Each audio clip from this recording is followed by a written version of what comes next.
Buenos días, hermanos. Que el Señor les bendiga grandemente, ¿verdad? Es un privilegio nuevamente para mí estar por aquí y poder exponer la palabra del Señor. Quiero disculparme con ustedes, ¿verdad? Por este trajín que he andado yo de arriba para abajo con mi bebecito. Yo miré en el grupo de la iglesia que hoy había clase dominical. Y entonces llamé al pastor Luis y yo le dije, pastor, le digo yo, mire que quiero ver si me da la oportunidad de hacer el sermón en 2 momentos, porque son 23 versículos. Y él me dijo que sí, ¿verdad? Entonces le agradezco al pastor, pero ayer que estuvimos chateando con los predicadores, yo le puse que teníamos clase dominical y que por eso quería hacer solamente como una introducción al capítulo 24 para poder exponer los 23 versículos el próximo domingo. Y sale mi hermano, ya mañana no hay clase dominical. Entonces pues a esa hora, hermano, mire, mi mente comenzó a volar y quiero poner el sermón hoy, el capítulo 24, lo más que pueda, ¿verdad? Porque tenemos tiempo. Entonces vamos a intentar poder poner el sermón esta mañana. Y ya no 2 domingos, solamente 1. Las palabras repetidas para los niños, ¿verdad? Si van a tomar notas, son tierra, juicio,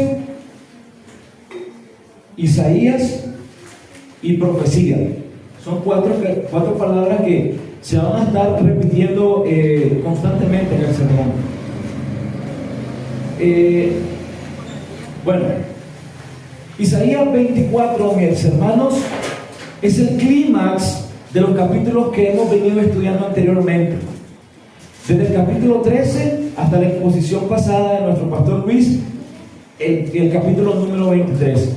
Ahora, permítanme decirles que estos capítulos anteriores, en estos capítulos que hemos pasado estudiando, Dios se nos muestra como un juez internacional. Dios está juzgando las naciones. Y por eso es que Él va mencionando una por una las naciones. Pero en el capítulo 24 completamente hay un giro. El Señor se nos revela de una manera diferente. El Señor, el dueño de la creación, el dueño de la tierra, porque Él la creó, ex nihilo creó la tierra, el Señor, Él dice que va a vaciar la tierra, porque Él la hizo, porque Él es el dueño. Porque inequívocamente Él es el dueño y puede hacer lo que a Él le plazca. Entonces, hay un giro completamente diferente aquí, mis hermanos. Por eso esta mañana, mis hermanos, aquí en Isaías capítulo 24, el Señor les recuerda, el Señor les declara a ustedes que Él juzgará al mundo entero por su pecado. ¿Y por qué el Señor les quiere declarar esto esta mañana? ¿Por qué el Señor les quiere recordar esto esta mañana? Mi hermano, para que te arrepientas de tus maldades, para que le reconozcas a Él como el Rey justo y soberano y puedas ser salvo el día de su ira. Así que este pasaje nos muestra 2 realidades que son inevitables para el ser humano y que todo ser humano la va a pasar, mis hermanos. Entonces podemos ver 2 realidades. La primera realidad es el juicio universal de Dios es sobre los rebeldes. Y el otro punto que vamos a ver es que el reinado glorioso de Dios está sobre aquellos que se arrepintieron y confiaron en Él su vida. Les voy a invitar, hermanos, a que oremos, ¿verdad? Para que entremos en las manos del Señor, por favor. Señor, en esta mañana queremos darte gracias, Padre. Queremos darte gracias, Señor, porque nos has permitido estar aquí, Señor, en tu día. Tú nos has llamado, Señor, para escuchar tu palabra, para alabarte, para bendecirte y que juntos como iglesia local, Señor, disfrutemos este momento, Señor. Ruego, Señor, que perdone mis pecados, que perdone mis errores, Señor. Soy un hombre pecador, Señor, como todos los demás, Señor. Y que la verdad, este privilegio tan grande, Señor, no tengo cómo agradecértelo, que me has dado la oportunidad, Señor, de poder expresar tu palabra. Bendice a mis hermanos, Señor. Que tu Espíritu Santo les ayude, Señor. Abra su corazón Capacita a tu iglesia cada día, Señor. Y que este sermón, Señor, pueda ayudarnos a crecer cada día, Señor. Y sobre todo, que tu nombre y tu gloria sean por siempre y para siempre, Señor. En el nombre de Jesús. Amén. Hermanos, en los últimos meses, el mundo entero ha sido testigo de una gran escala en el conflicto que ha ocurrido entre Estados Unidos, Israel e Irán. A través de las noticias, mis hermanos, hemos visto que ciudades tales como Gaza, Alepo, Tel Aviv, ¿cómo han quedado estas ciudades afectadas? Han tenido daños en edificios públicos. Estas ciudades han tenido daño en estaciones centrales de trenes, hogares residenciales y todo esto por la oleada de misiles que se lanzan entre ellos mismos. Y si alguno de los que está aquí presente ha visto las noticias, mis hermanos, entonces han visto imágenes que parecieran haber salido de una película apocalíptica. Pero la verdad, mi hermano, es que no lo es. Lo que se vive en el Medio Oriente es real. Edificios colapsados, familias huyendo, ciudades desérticas, y todo esto ha inquietado a la comunidad internacional por el destino de la humanidad. Ahora, potencias mundiales, mis hermanos, salen a las calles a reducir su armamento nuclear para poder decir ellos: el que se meta con nosotros, en un abrir y cerrar de ojos puede desaparecer. Mis hermanos, y esto es lo que pasa, esto es lo que ocurre cuando el ser humano saca a Dios de su vida, cuando las naciones sacan a Dios de sus estados, cuando las naciones sacan a Dios de todo el contorno que ellos viven, sacan a Dios de sus hogares, de las escuelas. ¿Qué le espera al ser humano? La autodestrucción. Eso es lo que le espera al ser humano cuando sacan a Dios de sus vidas. Recordemos la historia, mi hermano, de 1945. En el mero apogeo de la Segunda Guerra Mundial, Hiroshima y Nagasaki fueron destruidas por este tipo de armamentos. En pocos segundos, estas ciudades se convirtieron en una ruina completa. Y es que las consecuencias, mi hermano, de usar este tipo de armamento son devastadoras completamente. Al detonar, mi hermano, esto, miren lo que ocurre. Ondas expansivas de ráfagas de presión derriban edificios completamente. Lanzan vehículos por el aire como que si fueran de juguete. Y cualquier estructura como la rompen fácil, como que si fueran muñecos de trapos. La radiación térmica que emite esto provoca quemaduras de tercer grado a kilómetros de distancia. Y esto provoca incendios masivos y de una forma simultánea donde arrasa con toda la vegetación y todo lo que encuentra a su paso. Los rayos gamma y los neutrones de esto, mi hermano, producen una afectación tan grande que atraviesan edificios y causan daños a toda la vida humana en segundos, causando leucemias, temores malignos, cánceres, cataratas y llagas por todo el cuerpo. La lluvia radiactiva, mi hermano, contamina el agua, contamina el aire, contamina el suelo por décadas, no por días ni semanas, por décadas. Y la luz solar bloquea completamente el sol, mi hermano. Se bloquea, bajando considerablemente la temperatura. Mi hermano, esto fue lo que ocurrió en estas dos ciudades. Y esto causó la muerte de cientos de miles de personas. Ahora, esto que nosotros acabamos de describir ahorita, mi hermano, sin duda alguna, es aterrador. Ustedes se imaginan que en una de esos caiga en Centroamérica. Centroamérica se desbarata completamente, pero ese es el rumbo de la humanidad, porque han sacado a Dios de sus vidas. Pero escuchen bien lo siguiente, por favor, escuchen bien. Esto que sucedió en estas dos ciudades, Hiroshima y Nagasaki, no fue el juicio final. No es la aniquilación del mundo entero. Y hay eventos históricos que también se creían que era el juicio final. Por ejemplo, la caída de Jerusalén. Con la destrucción del segundo templo, los judíos creían que ese era el día del Señor que traería justicia y traería su juicio, pero no lo fue. Ahora, en los primeros 1000 años del cristianismo, se dio en Europa un fenómeno que ellos llamaron el terror de los 1000 años. Muchos cristianos creían que los 1000 años del Apocalipsis, conocidos mejor dicho como el milenio, terminaban en esta fecha, pero no fue así. Y este evento histórico, mi hermano, que está registrado, nos hace ver cómo los cristianos de esos tiempos mantenían esta postura. Estamos en el milenio. Y así es. Ahora, la peste negra también fue vista como una de las copas de la ira de Dios. La caída de Constantinopla fue otro evento de estos grandes. Cuando el cristianismo oriental cayó en las manos del gobierno otomano, ellos creían que el sultán era el anticristo. Y en las dos guerras mundiales, muchos miraron a Hitler y a Stanley como la personificación del anticristo. Todos estos acontecimientos, mis hermanos, realmente son aterradores. Pero les quiero decir algo: estos acontecimientos que han pasado en la historia solamente son sombras, solamente son tipos, solamente son advertencias de lo que va a suceder el gran día y terrible del Señor, donde Dios juzgará a los malvados, aquellos que no se arrepienten de sus pecados, aquellos que no reconocen a Cristo como su Señor y como Salvador. Miren lo que dijo nuestro Señor Jesucristo cuando sus discípulos le preguntaron acerca de las señales del fin. Mateo 24, Jesús responde y dice: porque vendrán muchos en mi nombre diciendo, yo soy el Cristo, y a muchos se engañarán, dice. Y oiréis de guerra y rumores de guerra.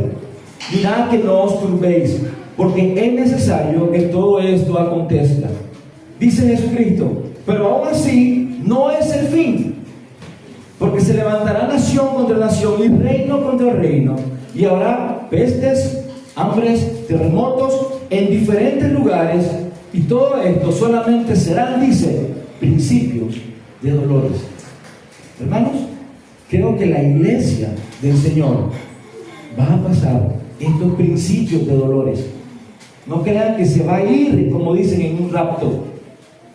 La iglesia tiene que vivir esto. El Señor lo está diciendo. Esta es palabra del Señor. Ahora, realmente esto nos introduce a nuestro capítulo número 24, mis hermanos. El libro de Isaías, del capítulo 24, que vamos a exponer esta mañana, déjenme decirles que este capítulo tiene varias posturas de interpretación y quiero compartirlas. Por ejemplo, nuestro hermano Calvino, que ha sido un gran influencer para nosotros, que tiene muchas cosas buenas, que a través de él y los reformadores han venido a rescatar el Evangelio y la verdad del Evangelio, él tiene una postura. Y es que en su comentario de Isaías 24, nuestro hermano admite que estos juicios son solamente un resumen de los capítulos expuestos anteriormente, y que van desde el capítulo 13 hasta el capítulo 23, que fue la introducción que yo hice. Y que este capítulo número 24 tiene su cumplimiento en estas naciones. En esta parte yo estoy muy, pero muy de acuerdo con él, porque es el clímax de estos versículos. Pero donde yo discrepo un poco, mis hermanos, es que él niega que esta profecía del capítulo 24 es el fin de los tiempos. Ahora, ¿por qué yo discrepo un poco con él? Bueno, cuando yo me doy cuenta, investigamos acerca de la historia de la iglesia, más de 1000 años antes de que nuestro hermano existiese, los padres de la iglesia en el siglo III y en el siglo IV, como Eusebio y San Jerónimo, fueron los primeros cristianos que interpretaron este pasaje como una predicción del fin del mundo. Pero nuestro hermano no siguió la línea, sino en cambio él atribuía estos juicios solamente de una manera, de una parte de la tierra, que eran las naciones. Pero revisando más a fondo, vamos a darnos cuenta realmente qué es lo que está pasando. Sin embargo, mis hermanos, y aquí es donde quiero llegar, Isaías 24 nos muestra 4 razones que nos lleva a ver este texto no solamente como un cumplimiento sobre Judá y sus vecinos, sino que también dejan por sentado y muy claro que esta profecía tiene doble cumplimiento. Y con eso quiero decir que hace referencia al día en que el Señor juzgará a los impíos. Mis hermanos, con este panorama que nosotros tenemos en mente ahora, vamos a la palabra de Dios, vamos a la palabra del Señor, y acompáñenme a ver estas 4 razones en las Escrituras, porque ellas son las que nos van a guiar a toda verdad y a toda justicia. Acompáñenme por favor a los versículos del 1 al 3.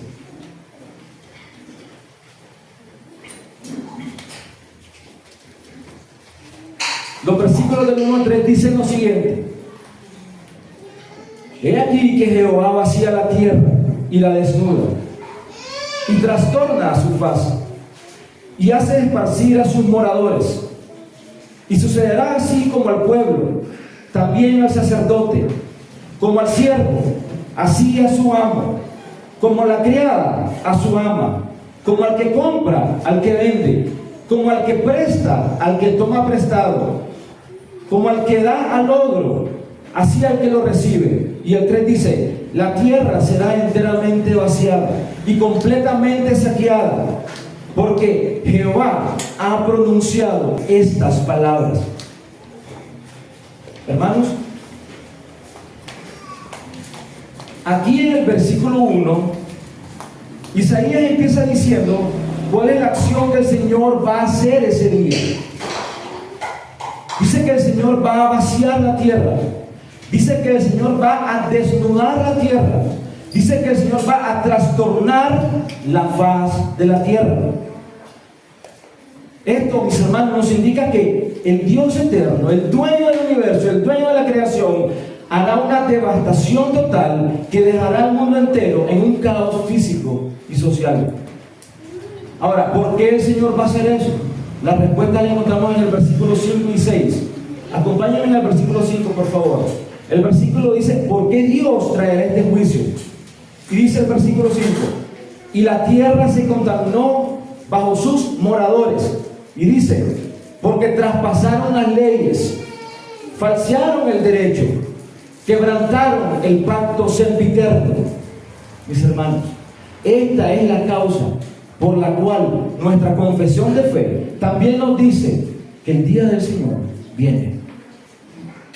Ahora, el versículo 2 dice lo siguiente: y sucederá así como al pueblo, también al sacerdote, como al siervo, a su amo, como a la criada, a su ama, como al que compra, al que vende, como al que presta, al que toma prestado, como al que da al ogro, así al que recibe. Este versículo 2, mis hermanos, nos dirige directamente a la razón número 1 que nos demuestra que esta profecía también es para el final de los tiempos. Y es que el lenguaje que Isaías está usando en este capítulo es un lenguaje universal, no es un lenguaje local. El profeta está mencionando una lista que no describe solamente a una región. Isaías menciona una lista que no es solo le pertenecen a una nación. Isaías dicta esta lista, mis hermanos, que pertenecen a todas las clases sociales universales de cualquier civilización. No está haciendo ninguna distinción, no está haciendo ninguna excepción de personas. ¿Por qué, mis hermanos? Porque el problema no es que el pecado solamente era de los babilonios, o el pecado era solamente de los egipcios, o de las otras naciones. Mis hermanos, el pecado es humano. Desde que Adán pecó, la maldad y el pecado pasó a todas las personas, y por eso Dios tiene que hacer este juicio. Él así lo ha dictado. Ahora, pero este lenguaje universal que Isaías nos está mostrando, no solamente eso, nos revela también que este tipo de pasaje es para el fin de los tiempos. También lo hace el contexto histórico del libro, y esto realmente nos lleva a la razón número 2. Y es que, mis hermanos, existe un contraste realmente entre los capítulos anteriores y el capítulo 24 que estamos exponiendo esta mañana. De los capítulos anteriores, como dijimos, desde el versículo 13 al 23, Isaías viene mencionando profecías locales. Observen: babilonios, filisteas, Moab, Damasco, Israel, Etiopía, Egipto, Dumas y Arabia, Tiro, que fue el capítulo pasado. Pero cuando llegamos al capítulo 24, que leímos esta mañana, Isaías hace un giro inesperado completamente. Isaías hace un de repente completamente aquí. Y es que el profeta deja de nombrar naciones y comienza a usar una palabra que la repite 18 veces en el texto. Y esa es la palabra Eretz. Esa es una palabra hebrea.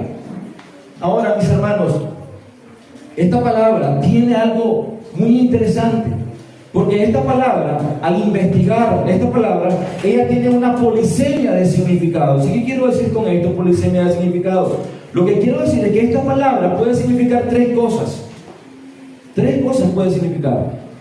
Ella puede significar el planeta Tierra, el globo terráqueo, la Tierra completamente. Pero también puede significar un territorio, un país, una nación. Y también puede significar el suelo. El suelo que ustedes ahora están tocando también se puede describir en el hebreo antiguo bíblico con la palabra Eretz.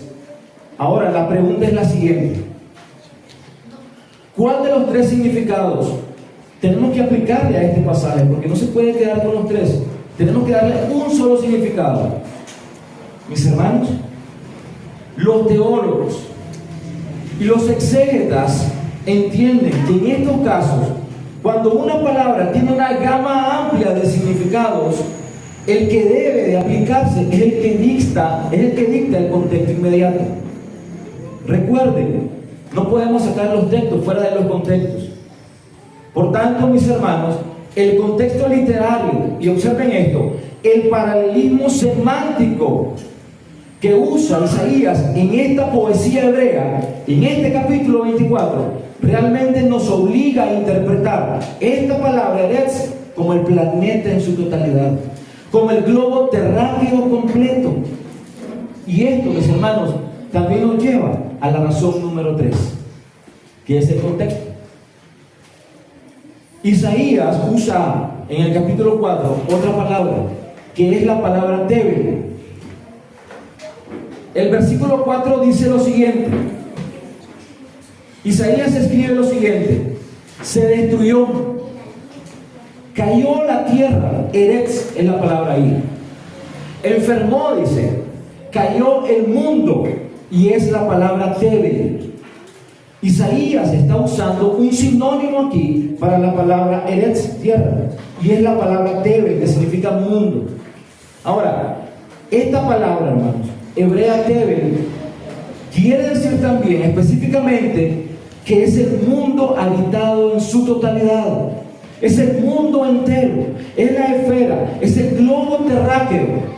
Por tanto, mis hermanos, Isaías, al usar ambas palabras en una misma oración, Eretz y Tebel, él está eliminando cualquier duda de que fuese solamente una región. Isaías está hablando aquí de un sistema mundial y completo. Ahora, si todavía tuviéramos alguna duda, podemos ver los versículos 21 y 23. Acompáñenme, por favor, a los versículos 21 y 23, que sería la razón número 4. En estos versículos 21 y 23, vemos que existe realmente una conexión con el universo.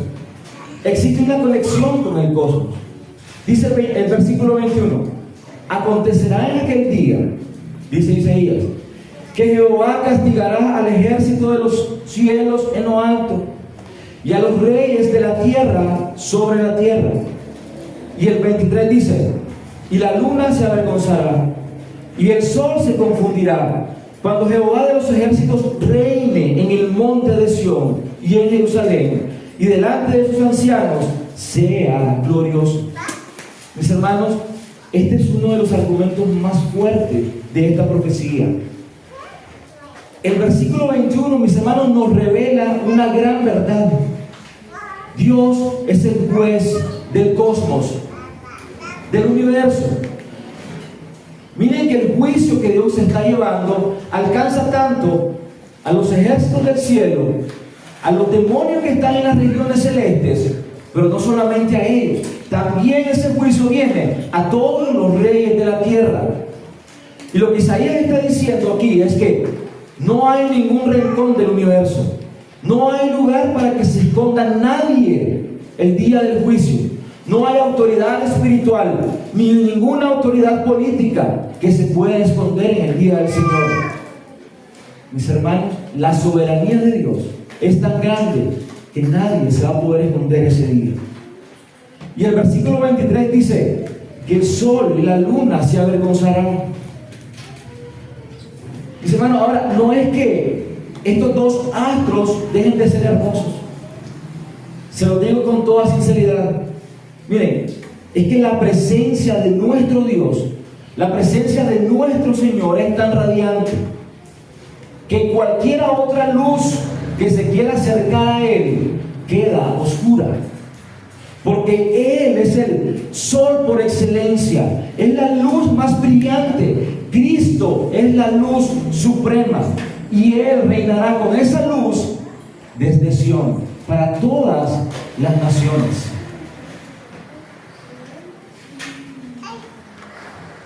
Estas cuatro evidencias, mis hermanos: el lenguaje universal del profeta, el giro contextual del profeta, el uso intencional de las palabras Eretz y Tevel, y la conexión con el cosmos y el juicio.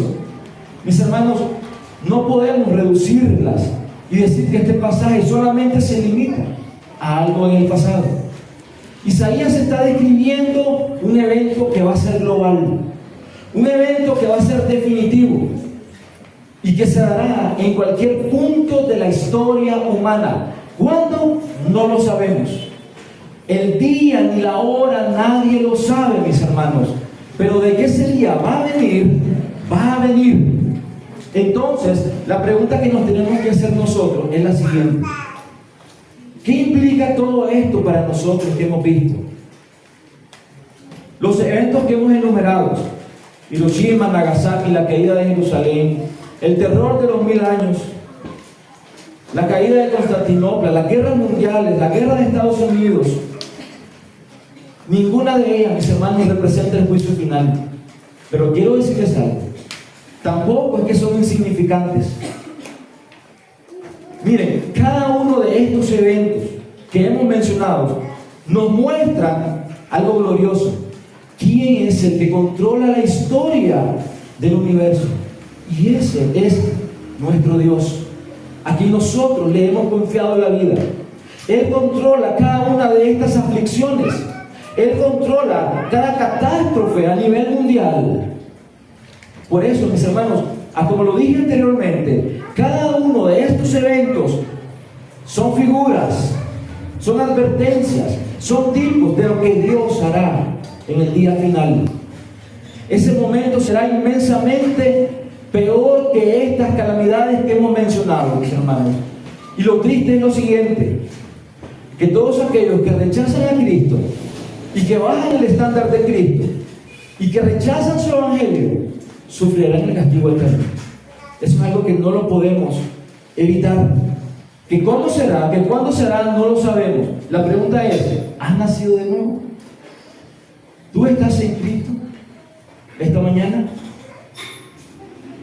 Amigo que estás presente esta mañana, pongámonos a reflexionar en esto, por favor. Si tú hoy estás viviendo de espaldas a Dios, este mensaje no puede ser solamente una información para ti. Este mensaje debería de ser una advertencia urgente para tu vida. Arrepiéntete y ven a Cristo. Porque este mismo Dios que te demanda que te arrepientas, mi hermano, es el único que puede concederte el arrepentimiento. Clama al Señor, porque el día del juicio del Señor va a ser tan terrible. Ya como dice la Escritura, ahí será el llorar y el crujir de dientes, que puede ser una metáfora también. Pero va a ser un día terrible, alejados del Señor, alejados de la gloria del Señor por la eternidad. La buena noticia, mis hermanos,